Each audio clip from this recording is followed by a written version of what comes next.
Paminaw na to kining atake ni Disciples Journal si Pastor Efren. Ato nin tubagon mga ka-viewers. Dugay na nga panahon nga nahimong tradisyon sa mga Pinoy tungod pud sa influence sa Roman Catholicism ang pagtipik og mga naong kuno sa atong Ginoo. Ang uban ginapitay sa ilang bungbong sa balay, ang uban ginahimong kalendaryo, ang uban ginabutang sa altar, ug ang uban ginasulod sa ilang wallet. Pero ang pinaka-worst aning tanan kay ginaampuan na gid sa tao ang dili mao nga naong sa atong Ginoong Hesus. Mao ni sila ang pipila ka mga personalidad nga tag-iya aning mga naong nga ginampuan sa tao nga nagtuo gid sila nga mao ning naong sa atong Ginoo. Number 1, Jim Caviezel. Usa ka American nga aktor nga midala sa karakter ni Jesus Christ sa tuig 2004 nga nahimong isa sa pinaka-controversial nga movie ang The Passion of Christ. Ilawom kini sa pagdirect ni Mel Gibson. Nahimong noon kini iyang naong gani karon sa social media, sa Facebook, sa YouTube, sa mga kalendaryo ug daghan pa. Number 2, Robert Powell. Si Robert Powell usa ka aktor nga nagdala pud sa kinabuhi sa atong Ginoong Hesus sa usa ka movie nga gitawag og Jesus of Nazareth atong 1977. Nahimo pong noon ang ihang picture bisag asa nga lugar sa kalibutan. Ang uban ginahimo pang kalendaryo, design sa bumbong o ginabuhatan pag video sa social media. Number 3, Diogo Morgado. Usa ka Portuguese si Diogo Morgado nga nahimong noon pod sa pagdala sa role ni Jesus sa usa pod ka movie nga gitawag og Son of God sa year 2014. Nahimo pong noon ang mga pictures ni Diogo sa Facebook o sa YouTube. So nahimong noon ang ihang naong sa mga bagay henerasyon karon. Number 4, Max von Sydow. Usa ka Swedish nga actor si Max von ug nahimong nipapel pud siya sa role ni Jesus sa usa ka movie nga The Great Story Ever Told ngadtong Okay, atong tubagon mga kaigsuonan. Pastor, kanang imuhang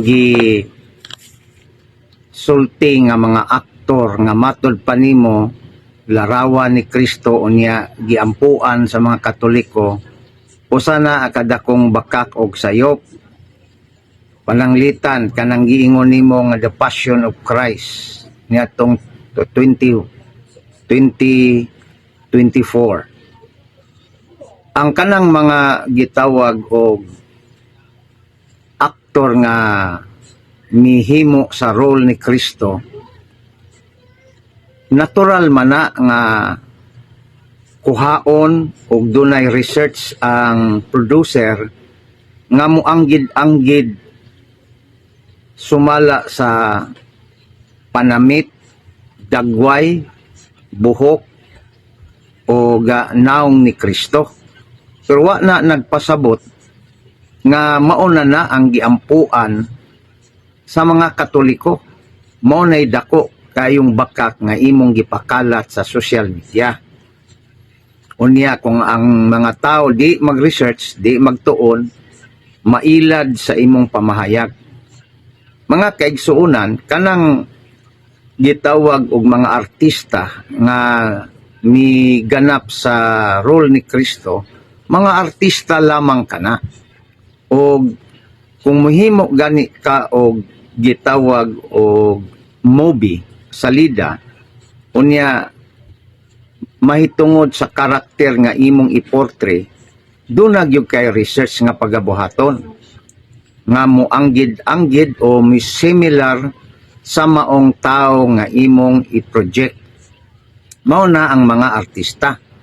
Pero wala nagpasabot nga mauna ang gisimba o matod pa niya gisuod sa pitaka sa mga Katoliko, gibutang sa balay. Tungod kay prior ni anang mga tuig nga gisgutan, ang pinakakaraan is 1965 nga salida, The Great Story Ever, may tungod kang Kristo.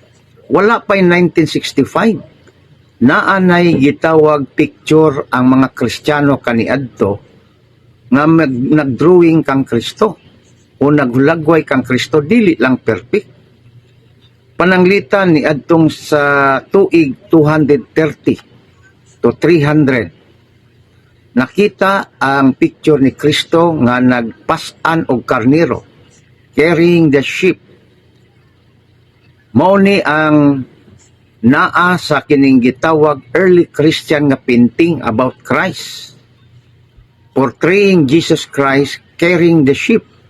Ug maupod ni ang gihulagway ni San Juan sa iyang ebanghelyo sa 10:11 nga mingon si Kristo, I am the good shepherd, ako ang maayong magbalantay sa mga karnero.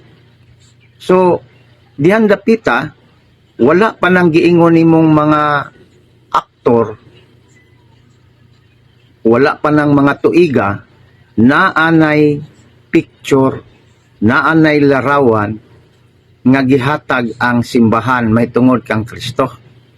In fact, sa Biblia, mga kaigsuonan, sa Kolosas 1:15, sa mayong balita, kung sa may gingon ni San Pablo, si Kristo ang dagway o larawan sa Dios nga dili makita.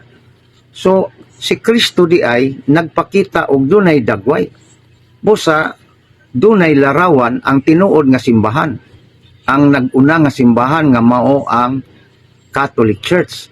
Apan kamong mga sulpot, maunay way larawan. Kay ang inyong simbahan na mugna man lang pinaagi o basa-basa sa teksto sa Biblia. So wala na mo'y tradisyon, wala na mo'y pagsubay kung doon na ba'y larawan si Kristo sa early Christians.